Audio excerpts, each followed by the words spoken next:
मैं Rinku Kumar KPS academy history में आपका फिर से अभिनंदन करता हूँ। मैं वीडियो लेकर आया हूँ आपका तुगलक वंश।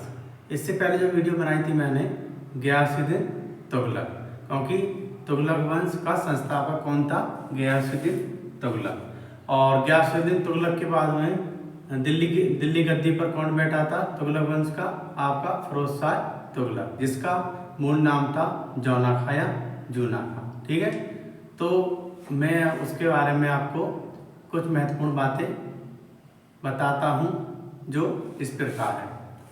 मोहम्मद बिन तुगलक का शासनकाल 1325 ईस्वी से 1351 ईस्वी में। अब क्या होता है कि जब गियासुद्दीन तुगलक और उसका पुत्र लकड़ी का एक महल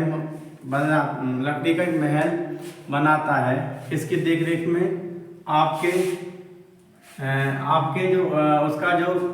किसके देख में, जब ये मोहम्मद बिन तुगलक के देख रेख में एक लकड़ी का समियाना, मतलब एक टेंट टाइप का बनता है, जिससे कि उसमें जब बंगाल आक्रमण होने के बाद बंगाल पर विजय प्राप्त करने रास्ते में जब ये आता है दिल्ली के निकट, तो ये टेंट इसके ऊपर गिर जाता है।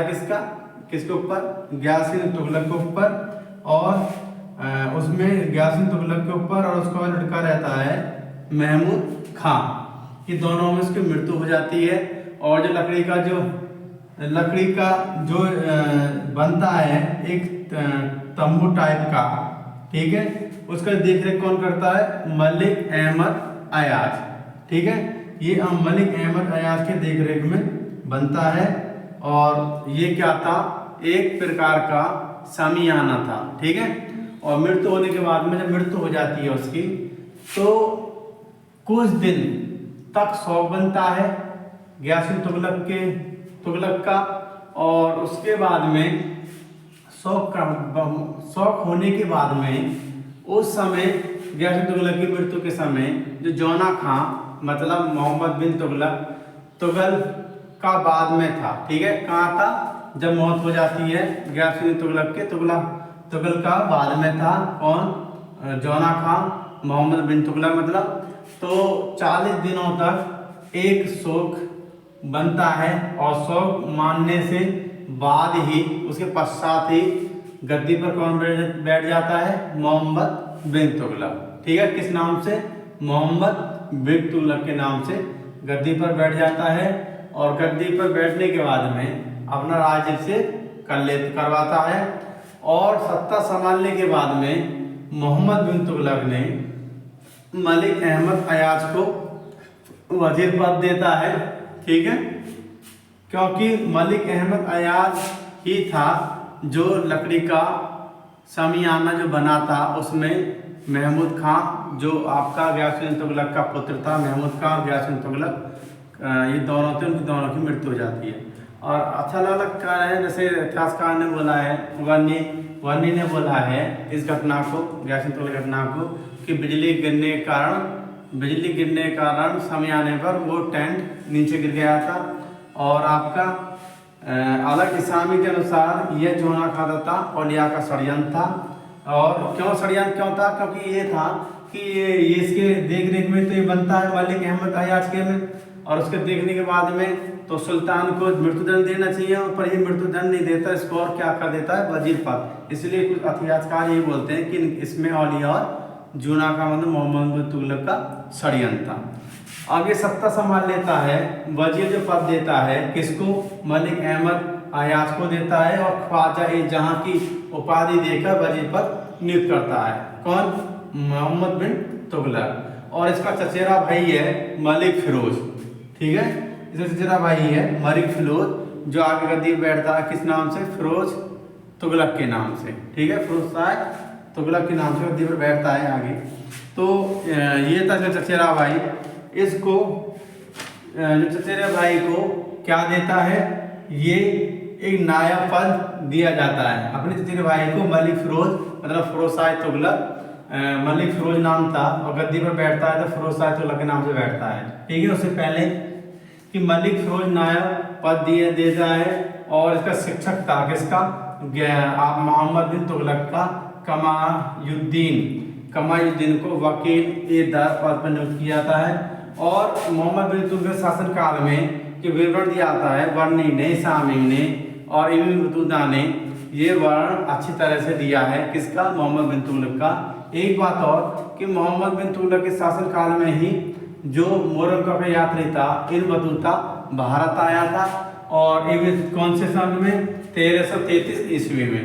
और 1333 ईस्वी में भारत आया था और 1342 ईस्वी में इब्न बतूता को चीन भेज दिया जाता है। एक राजदूत मतलब जो होता है एक राजदूत के नाम, राजदूत एक पद होता है, वो दूत भेज दिया था कहाँ पर? चीन में। कौन सन में? 1342 ईस्वी में। और इब्न बतूता ही था जो काजी के पद पर भी मोहम्मद बिन तुगलक ने इसको बनाया कर दिया था। और इस पर देखे हम मोहम्मद बिन तुगलक शासनकाल 1325 से 1391 ईस्वी। मोहम्मद बिन तुगलक का मूल नाम जौना खां या जूना खां था। ठीक है।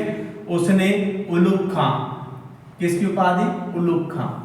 ये उपाधि दूसरी उपाधि थी। जो पहले उपाधि ली थी उलुग खां की, जो दिल्ली सल्तनत में, वो ली थी बलबन ने। पहला सुल्तान है जो उलुग खां की उपाधि बलबन ने ली थी। उसके बाद में दूसरा सुल्तान था जिसने उलुग खां की उपाधि ली थी। किसने? मोहम्मद बिन तुगलक ने धारण की थी। 1333 ईस्वी में शासन काल में मोरक्को का यात्री इब्न बतूता भारत आया। एक और गयासुद्दीन तुगलक की मृत्यु के समय जौना खां मोहम्मद बिन तुगलक मतलब तुगलका बाद में था। उसने 40 दिनों में तुगलका बाद में शोक मनाने के पश्चात सुल्तान के रूप में अपना राज्याभिषेक मोहम्मद बिन तुगलक के नाम से कराया था। सत्ता संभालने के बाद मोहम्मद बिन तुगलक ने मलिक अहमद अयाज को ख्वाजा ए जहां की उपाधि देकर वजीर पद नियुक्त किया था। ठीक है, वजीर पद नियुक्त किया था। और चचेरा भाई था मलिक फिरोज को नायब पद। ठीक है, मलिक फिरोज को नायब पद और वजीर मलिक अहमद अयाज को वजीर बनाया, जिसको उपाधि देगी ख्वाजा ए जहां की उपाधि देगा। ठीक है। उसके बाद में इसका एक शिक्षक था, किसका? मोहम्मद बिन तुगलक का, जिसका नाम था कमायुद्दीन। ठीक है, कमायुद्दीन को वकील ए दर पद पर नियुक्त किया था। और मोहम्मद बिन तुगलक के शासनकाल का विवरण वर्णी सामी इब्न बतूता के विशेष रूप में दिया गया है। अब क्या होता है कि ये इब्न बतूता ही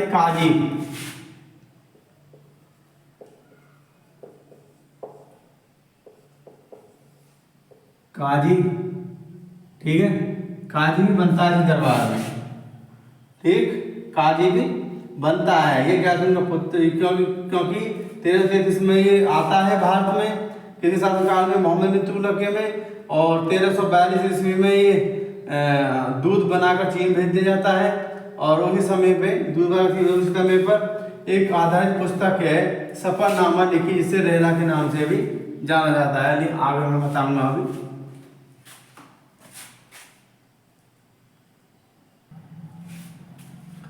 जब 1333 ईस्वी में इब्न बतूता भारत आ जाता है आपके मोहम्मद बिन तुगलक के शासनकाल में, तो मोहम्मद बिन तुगलक क्या करता है? इब्न बतूता को ये दिल्ली का काजी नियुक्त कर देता है। कौन?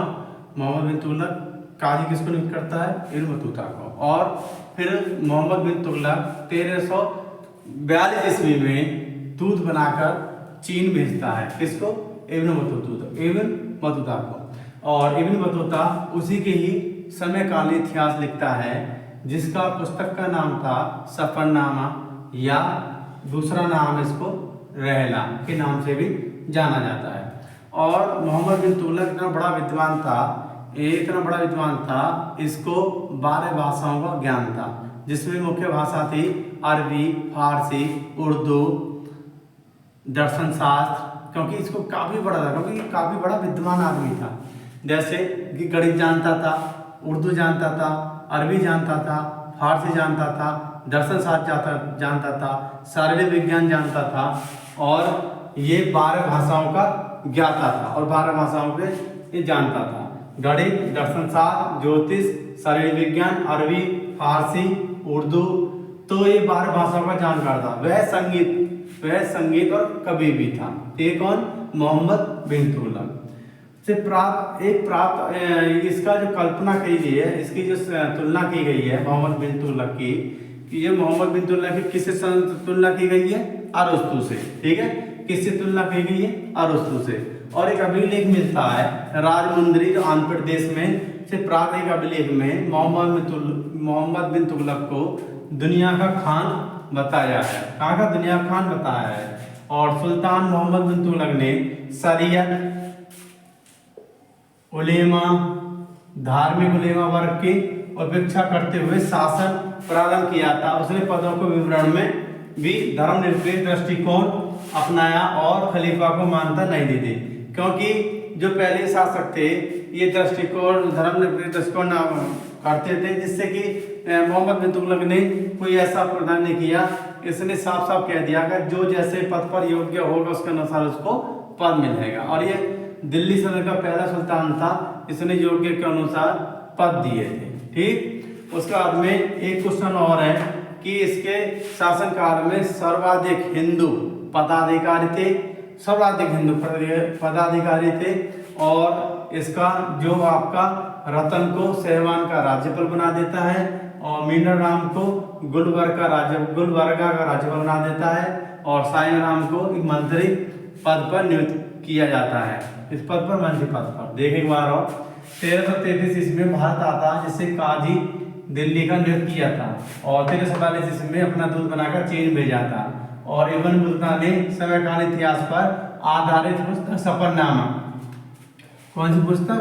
सफरनामा की लिखी, जिसे रहला के नाम से भी जाना जाता है। यह सुल्तान सल्तनत युग का सर्वाधिक विद्वान था। ठीक है, ये भी है, ये सल्तनत काल का सर्वाधिक विद्वान नेता भी था, विद्वान भी शासक भी था।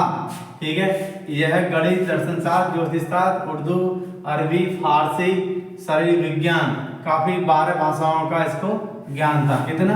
12 भाषाओं की जानकारी थी।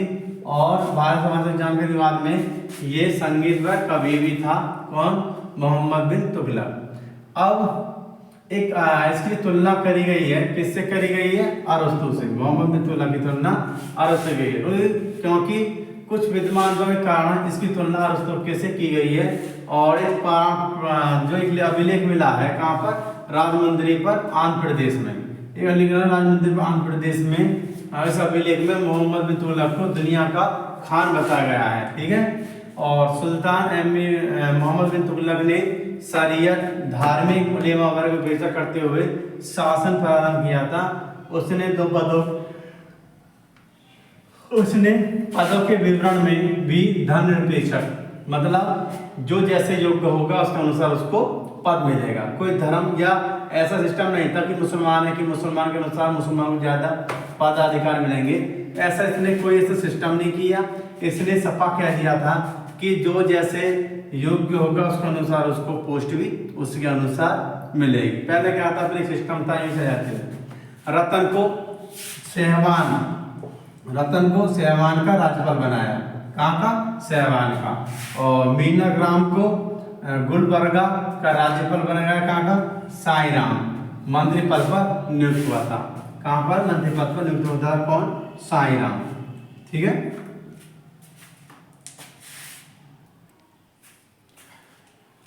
ये पहला ऐसा सुल्तान था जिसने, एक तो इसका कार्य था कि ऐसा पहला सुल्तान था इसके शासनकाल में हिंदुओं की जो पद थे वो सर्वाधिक इसी के शासनकाल में थे। दूसरा कि हिंदुओं के त्योहार में जाता था, जैसे होली, दिवाली, ऐसे त्योहार में जाता था। ये पहला प्रथम सुल्तान था। उसके बाद में एक में था ये, जिसका एक विद्वान था, जैन विद्वान था, इसके दरबार में आया था, जिसका नाम था जिनप्रभा सूरी। क्या था? जिनप्रभा सूरी। एक जैन विद्वान था, इसके दरबार में आया और इसने इससे वार्तालाप करी रात के 12 बजे तक। और ये प्रभावित होकर मोहम्मद बिन तुगलक ने जो जैन संत था जिनप्रभा सूरी को 1000 गायें दान में दी। और ये प्रथम ऐसा सुल्तान भी था जिसने संतों के मजारों की मरम्मत कराई थी। यह प्रतिवर्ष मनुजुद्दीन चिश्ती जो अजमेर में है उनका दरगाह का दर्शन करने जाता था। और बहराइच के प्रसिद्ध योद्धा संत था, बहराइच के प्रसिद्ध योद्धा संत थे, प्रसिद्ध योद्धा संत सैयद सलार मसूद गाजी, ठीक है, सैयद सलार मसूद गाजी दरगाह पर भी जाता था। और सुल्तान के व्यक्तित्व में दोस्त थे, सहवाब से किरोधी था, जिद्दी था और जल्दबाजी करता था हर एक मामले में, हर एक मामले जल्दबाजी करता था। वह किसी से परामर्श नहीं लेना चाहता था क्योंकि वह अपनी योग्यता का अपमान समझता था। और ए.एल. श्रीवास्तव ने क्या बोल रहा है मोहम्मद बिन तुगलक को कि सुल्तान के व्यक्तित्व में विरोधी गुणों का मिश्रण बताया है। और आपके आधुनिक इतिहासकार हैं ईश्वरी प्रसाद ने सुल्तान की योजना के संदर्भ में उसे बदनसीब आदर्शवादी बताया है, ठीक है। और एक बार और देख लें, यह पहला सुल्तान था जो हिंदुओं के त्योहार होली दीपावली में सक्रिय रूप से भाग लेता था। यह विद्वान का सम्मान भी करता था। इसने एक जैन विद्वान जिन प्रभा सूरी से मध्य रात्रि तक वार्तालाप किया और उनसे प्रभावित होकर 1000 गायें दान में दी। कितनी? 1000 गायें दान में दी। इसने शेख संतों के मजारों की मरम्मत कराई थी। यह प्रतिवर्ष मुनुजुद्दीन चिश्ती अजमेर में जिसका दरगाह है का दर्शन करने जाता था प्रतिवर्ष। और यह बहराइच के प्रसिद्ध योद्धा संत सैयद सलार मसूद गाजी की दरगाह में भी जाता था। कौन? मोहम्मद बिन तुगलक। और सुल्तान के व्यक्तित्व में दोस्त थे। ये काफी क्रोधी था, ये घमंडी भी था और जिद्दी भी था और जल्दबाज करता था। वह किसी भी परामर्श नहीं लेता था क्योंकि अपनी योग्यता का अपमान समझता था। अब ये क्वेश्चन पूछा जाता है कि दिल्ली सल्तनत काल में ऐसा कौन सा सुल्तान था जिसने हिंदुओं के त्योहार होली और दीपावली में भाग लेता था? कौन है? मोहम्मद बिन तुगलक। एग्जाम में बहुत क्वेश्चन, कई बार क्वेश्चन पूछा जाता है, कोई से याद नहीं तो IAS, PCS, DGD, PGT और GD, LSC जिसमें भी इतिहास आता है, काफी फेमस पॉपुलर ये क्वेश्चन है। ये क्वेश्चन में जाता है कि इनमें दिल्ली सल्तनत काल में ऐसा कौन सा सुल्तान था जो हिंदुओं के त्योहार में उपस्थित होता था? कौन है? मोहम्मद बिन तुगलक। एक बार ऐसा मोहम्मद बिन तुगलक के शासन में कौन जैन विद्वान आया था? तो कौन आया था? जिन प्रभा सूरी जैन विद्वान था और इसको 1000 इससे प्रभावित होकर मोहम्मद बिन तुगलक ने 1000 गायें दान में दी। फिर एक क्वेश्चन और पूछा जाता है कि यह ऐसा कौन सा सुल्तान है जिसने शेख और मजारों की मरम्मत करवाई थी? तो किसने? मोहम्मद बिन तुगलक ने। फिर एक क्वेश्चन और है, ये हर साल प्रतिवर्ष कहाँ जाता था? ये अजमेर जाता था। और अजमेर में किसके दरगाह है? फिर मुनुद्दीन चिश्ती दरगाह पे जाता था दर्शन करने के लिए। और ये बहराइच के प्रसिद्ध योद्धा संत सैयद सलार मसूद गाजी की दरगाह पे जाता था। ये क्वेश्चन इसमें पूछे जाते हैं। और ये कभी परिभाषा पूछी जाती है, A.L. श्रीवास्तव ने क्या बोला था? सुल्तान के व्यक्तित्व में विरोधी गुणों का मिश्रण बताया। और आधुनिक इतिहासकार हैं, आप जानते हैं ईश्वरी प्रसाद, उन्होंने बोला कि सुल्तान की योजनाओं के संदर्भ में उसे बदनसीब आदर्शवादी बताया है। सुल्तान के व्यक्तित्व में दोस्त थे, ये स्वभाव से विरोधी था, जिद्दी था, जल्दबाजी करता था हर एक मामले में और वह किसी भी परामर्श नहीं लेता था क्योंकि वो सोचता था कि योग्यता का मेरा अपमान समझता था क्योंकि काफी पढ़ा लिखा था मोहम्मद बिन तुगलक। तो ये इसके पॉइंट हैं जो आपको मैंने बताए मैंने।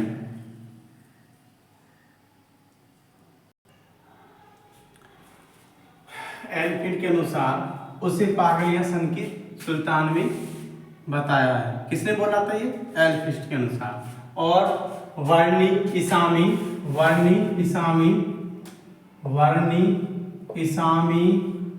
सरहिंदी और फरिश्ता के अनुसार, ठीक है। सुल्तान मोहम्मद बिन तुगलक की आलोचना करते हुए उसे विधर्मी घोषित किया था। किन किन ने?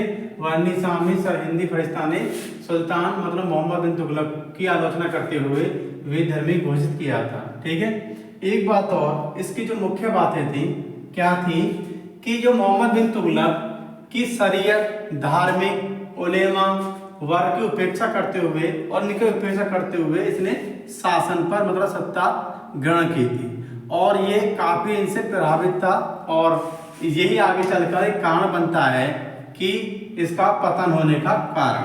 ठीक है, क्योंकि जो तुगलक वंश था इस सल्तनत यहाँ से पतन होना चालू कर देता है और ये इनको प्रभावित करने के लिए जो 4 खलीफा थे उन खलीफाओं को अपने जो सिक्के जारी किए थे इसने उन पर नामांकित करवाता है। उसके बाद भी विद्रोह नहीं रुकता है। तो ये 1340 ईस्वी में ये एक जो वंशज था खलीफा का जिसका नाम था गयासुद्दीन मोहम्मद। कब 1340 ईस्वी में गयासुद्दीन मोहम्मद को दिल्ली में ये बुलाता है और बुलाने के बाद में उनका काफी सम्मान करता है। सम्मान करने के बाद में उसे राजगद्दी पर बैठाता है और राजगद्दी पर बैठाने के बावजूद, ठीक है, क्योंकि सम्मान करता है उसका, क्योंकि खलीफा के ये वंशज था गयासुद्दीन मोहम्मद, तो ये इसलिए करता है क्योंकि विद्रोह किसी न किसी कारणवश ये बंद हो जाए। उसके बावजूद भी विद्रोह पर कोई प्रभाव नहीं पड़ा और सल्तनत काल का पतन भी प्रारंभ हो गया था इसी के शासनकाल में। एक बात और कि जो मोहम्मद बिन तुगलक की सीमा थी, ये क्वेश्चन बहुत पूछा जाता है हर एक एग्जाम में कि मोहम्मद बिन तुगलक की जो सीमा थी वो सीमा जब तक कब से, जब तक गुलाम वंश से लेके तुगलक वंश में ऐसा शासक था, क्योंकि सल्तनत काल में या उससे पहले कि इसकी सीमा इतना बड़ी हुई थी कि जो सल्तनत काल की सीमा थी वो चमोत्कर्ष पर पहुंच गई थी, मतलब काफी इसकी सीमा फैल गई थी। लेकिन विद्रोह प्रवृत्तियों के चलते दिल्ली सल्तनत का विघटन भी इसी के समय प्रारंभ हो गया था। ठीक है, अब एक बार देखें कि एल्फिंस्टन के अनुसार इसे पागलिया संघ की सुल्तान बताया वारनी इस्लामी सर हिंदी फरिस्तानी सुल्तान मोहम्मद बिन तुगलक की आलोचना करते हुए उसे विधर्मी घोषित किया। ठीक है, सुल्तान ने शरीयत, जो मैंने आपको बताया, शरीयत धार्मिक उलेमा वर्ग की उपेक्षा करते हुए शासन प्रारंभ किया था, जो बताया था। लेकिन जब इसकी योजना की विफलता के साथ साथ विद्रोह बढ़ने लगे तो सुल्तान ने उलेमा वर्ग से समझौता करना तथा शरीयत को महत्व देने का उपक्रम मतलब प्रयास किया। उसने सल्तनत के इतिहास में पहली बार, सल्तनत के इतिहास में पहली बार, ठीक है, सल्तनत के इतिहास में पहली बार प्रारंभिक 4 खलीफाओं के नाम, ठीक, प्रारंभिक सल्तनत काल के इतिहास में पहली बार प्रारंभिक 4 खलीफा के नाम अपने सिक्कों पर, ठीक है, अपने सिक्कों पर अंकित कराए और खलीफा के वंशज, कौन सा वंशज था, महत्वहीन वंशज था जिसका नाम था गयासुद्दीन मोहम्मद, को 1340 ईस्वी में दिल्ली बुलवाया और उसे सम्मान करते हुए सिंहासन पर बैठाया तथा खलीफा के उस वंश से अपनी पद के लिए मान्यता प्राप्त किया। इसके बावजूद विद्रोह नहीं रुके और सल्तनत काल का पतन भी प्रारंभ हो गया था। मोहम्मद बिन तुगलक के कार्यकाल में सल्तनत की सीमा चमोत्कर्ष पर पहुंच गई थी, लेकिन विद्रोह की प्रवृत्तियों के चलते दिल्ली सल्तनत का विघटन भी इसी के समय प्रारंभ हो गया था। किसके समय? मोहम्मद बिन तुगलक के समय। और मोहम्मद बिन तुगलक ने एक बात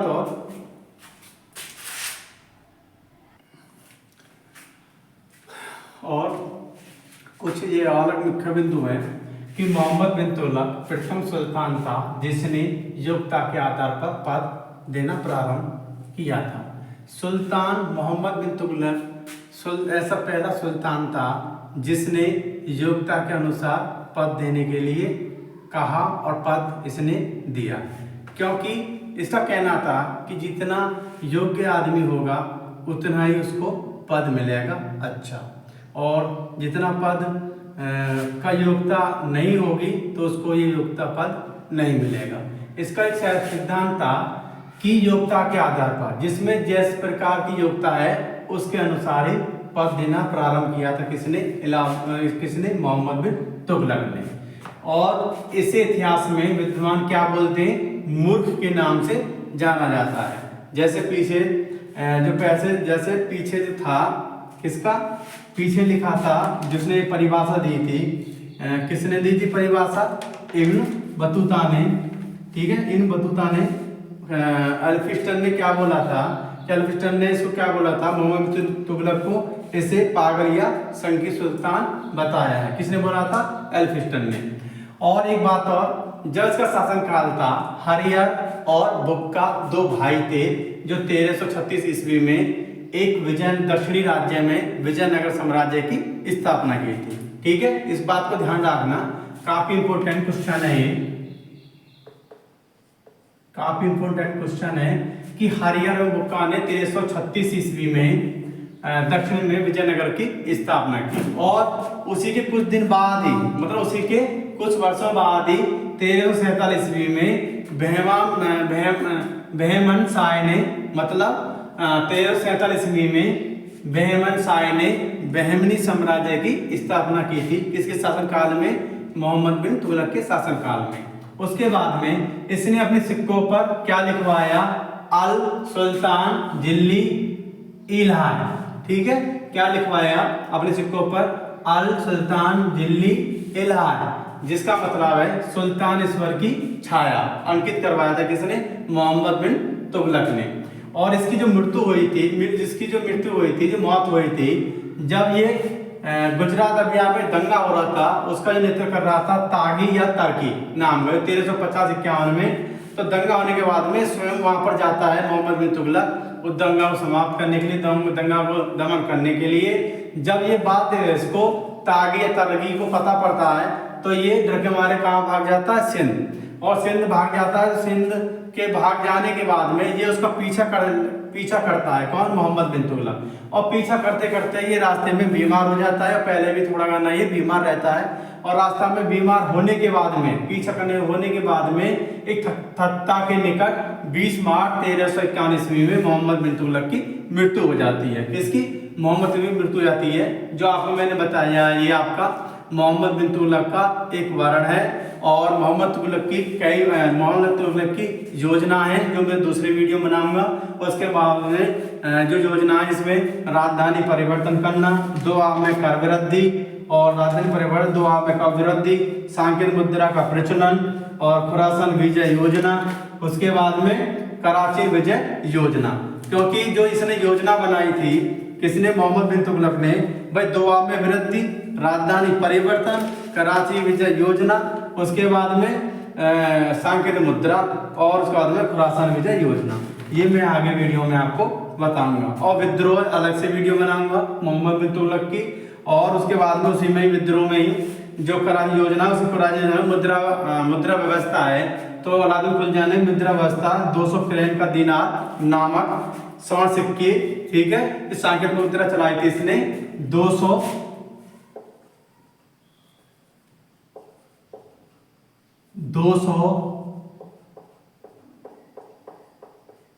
ग्रैंड नामक सिक्के, स्वर्ण मतलब सोने के, ठीक है। तथा 140 ग्रैंड का अदली नामक चांदी का सिक्का जारी किया था, ठीक है।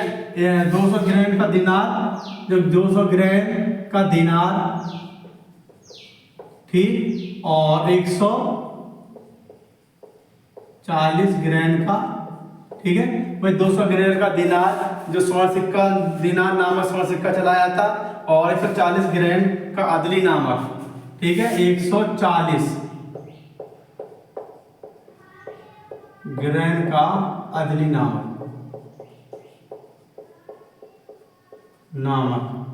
चांदी का सिक्का। ये एग्जाम में पूछा जाता है।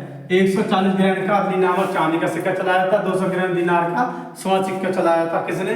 मोहम्मद बिन तुगलक ने, ठीक है। और एक दोगनी नामक, दोगनी मतलब 2 धातु थी, उसमें तांबा मिश्रित चांदी के सिक्के भी चलाए थे। दोगनी, जिसने दोगनी नामक भी सिक्का चलाया था इसने, जिसमें एक मिश्रण होता था, तांबे का मिश्रण, जो चांदी के सिक्के चलाए थे। चांदी और तांबे का मिश्रण चांदी के सिक्के चलाए थे किसने? मोहम्मद बिन तुगलक ने। और पहली बार सुल्तान ने मोहम्मद बिन तुगलक ने, मतलब मोहम्मद बिन तुगलक ने पहली बार सांकेत मुद्रा में किस भाषा का फारसी में लेख अंकित करवाया था, ठीक है। अब आगे मैं वीडियो बनाऊंगा। केपीएस अकेडमी हिस्ट्री चैनल को सब्सक्राइब करें, लाइक करें, बेल आइकन को प्रेस करें और अपने सभी दोस्त यार दोस्तों पर भेजें, जिससे कि आप लोगों को फायदा रहे और उनको भी फायदा हो। धन्यवाद।